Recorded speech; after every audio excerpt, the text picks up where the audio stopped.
if you look towards Southeast Asia, towards Korea, Japan, Vietnam, you see that they've done far, far better than us. And Arthur said, today we are being regarded as the North Korea of the world, heavily militarized, dangerous to our neighbors, and not adding very much to the stock of knowledge.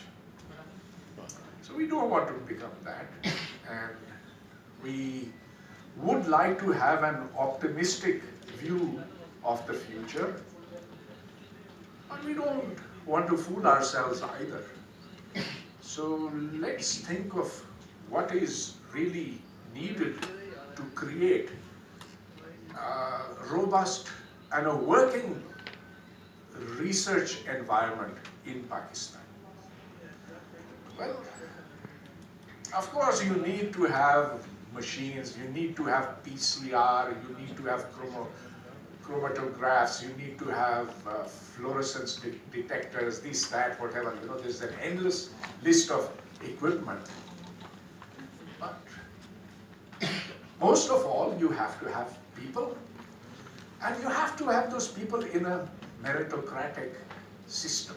One that recognizes who is capable, has done actual work.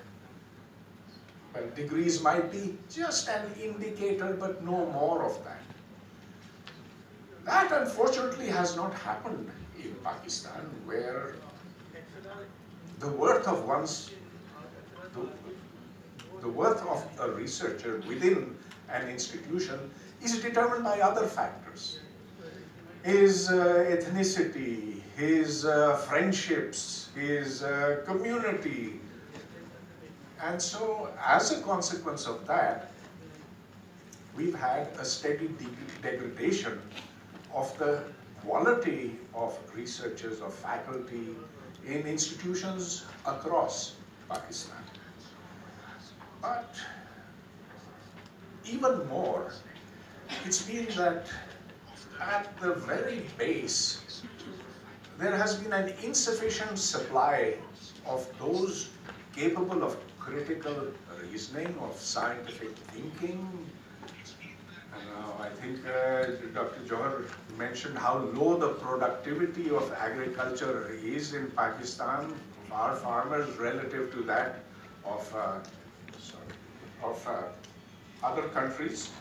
And that's a perfectly fair thing to point out. And why does that happen? It happens because we didn't educate our people to think rationally.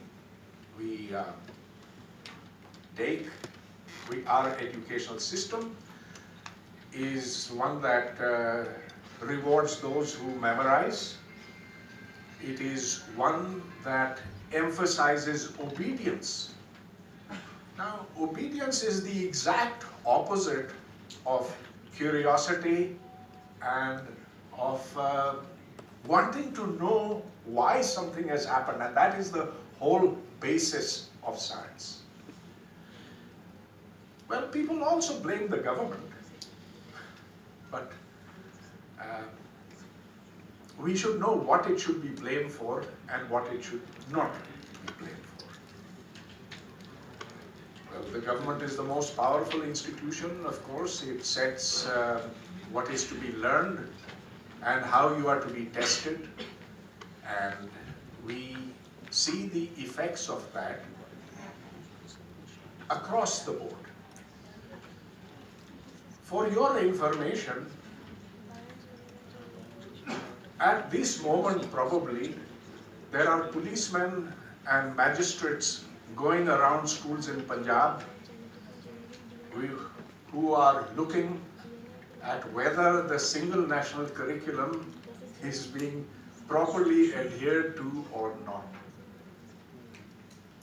They're not going there to check if there is a library or if there is a laboratory or if there is clean drinking water. Those policemen are there, and they carry guns with them, to see if what the Imran Khan government had deemed as necessary and fundamentally important for students to know, if that is being taught. And now, of course, that government went a year ago.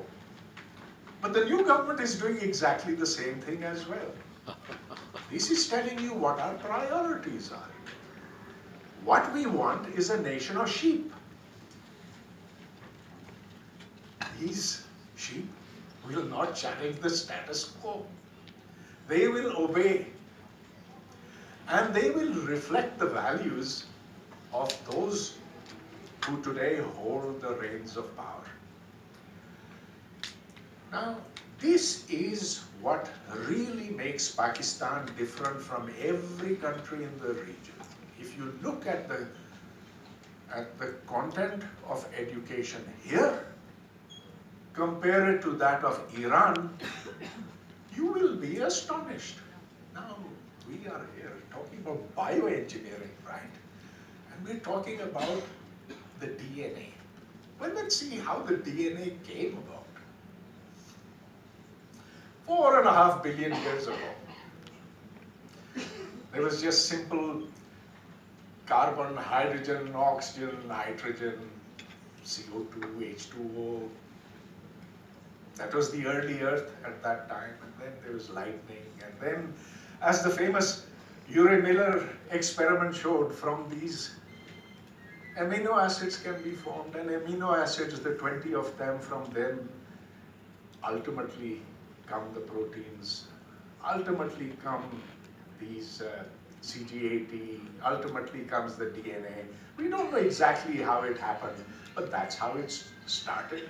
That's how the prokaryote, then the eukaryote, then the multicellular cells and multicellular organisms, all that comes. And then there is the principle of natural selection, the Darwinian principle of natural selection, which you are not allowed to teach in your schools. So what are we talking about over here? Bioengineering, DNA, but we are not allowed to talk about that. The heavens will fall if we talk about evolution. It's a bad word. So I've been examining the biology textbooks that are taught in our schools, and they say they have a chapter on evolution. And there are pictures which are stolen from Western textbooks here, there, badly placed. But before that, there's a disclaimer. You will have to read this because this is part of your course, but you should not believe it because this is false, this is without proof, this is against Islam. So of course nobody reads evolution, and it is only the brave teacher who will mention it but not teach it. But the whole DNA came from evolution, unless you believe something else. Given that this is the basis of life and its evolution from simple atoms, how can we ignore it? It's like trying to teach physics without using Newton's law. How can I teach mechanics without using F equals ma or F equals g m over r squared? I can't do it. I wonder, how can you teach biology if you say that at the outset what is in your evolution chapter is complete nonsense? It's against our faith.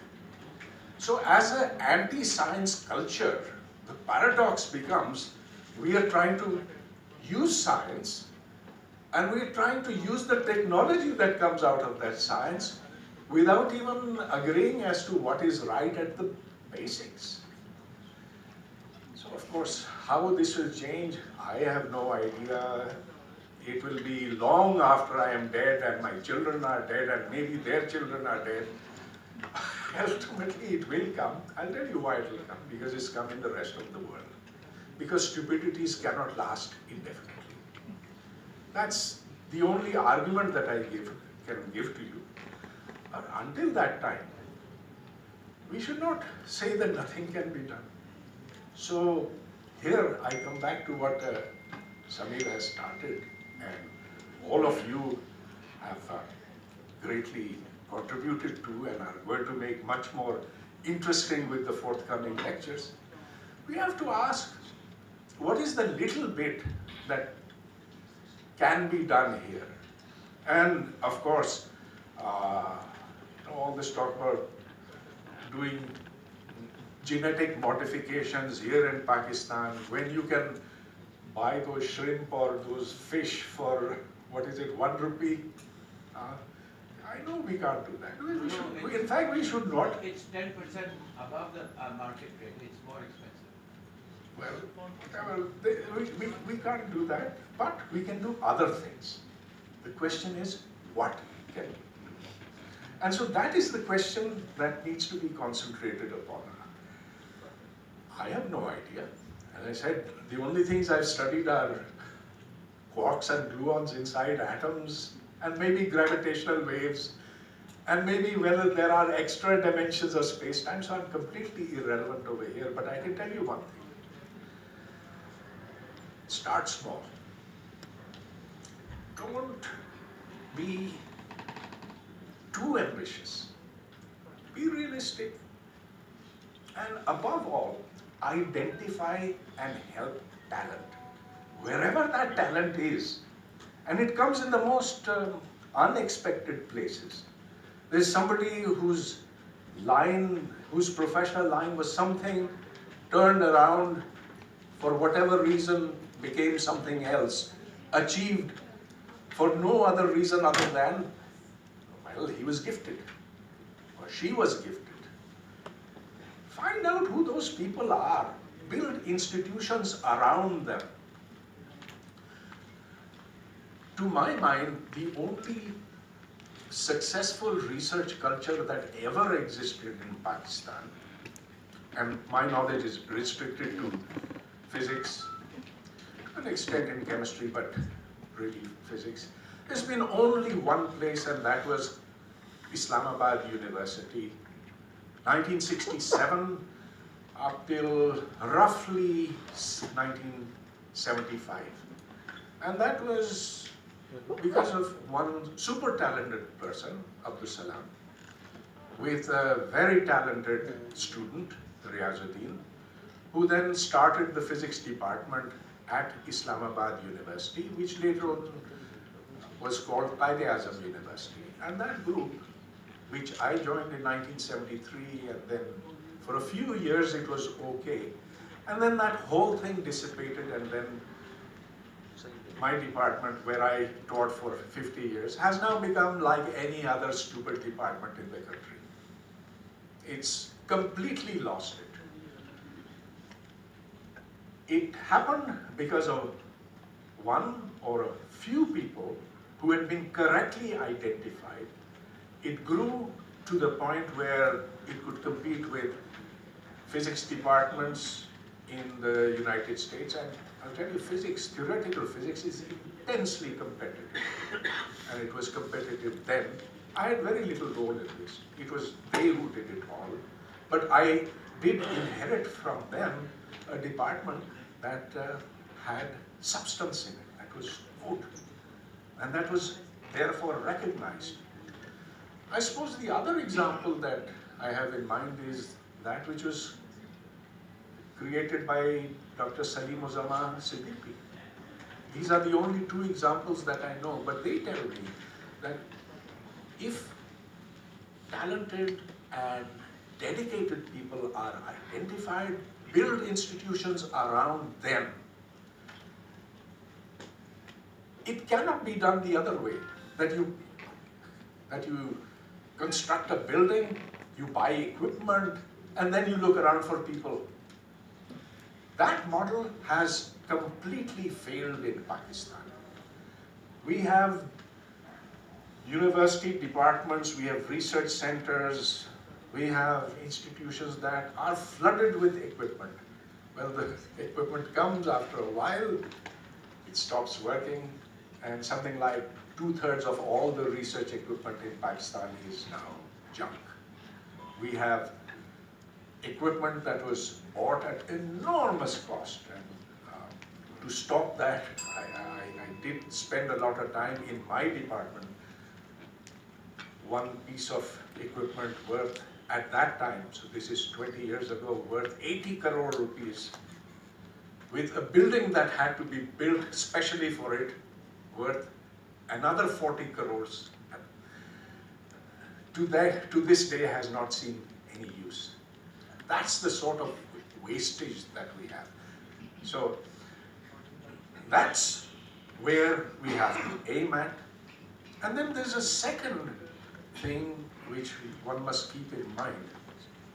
The positive contribution that can be made is by producing graduates of a university who are employable, who are in demand, who the world wants. Not those with just pieces of paper in their hand, but those whose skills are required.